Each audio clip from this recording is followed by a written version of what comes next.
ये कहानी है बीटीएस आर्मी की, जो एक दूसरे में ही खोए रहते हैं। लोग तो बहुत बातें करते हैं, पर ये दोनों सिर्फ एक दूसरे की ही सुनते हैं। एक अपने फैन पे बहुत प्यार बरसाता है, तो दूसरा अपनी जिंदगी में खास उन्हें बताता है।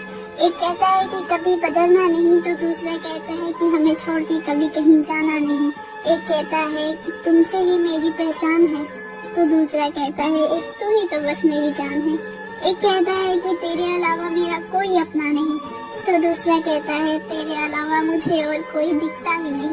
एक कहता है कि मैं बहुत उदास हूँ, तो दूसरा कहता है अपनी नजरें उठा के देख, मैं एकदम तेरे पास हूँ। एक कहता है कि मैं तेरे बिना तन्हा रह जाऊंगा, तो दूसरा कहता है मैं हर हाल में तेरा साथ निभाऊंगा।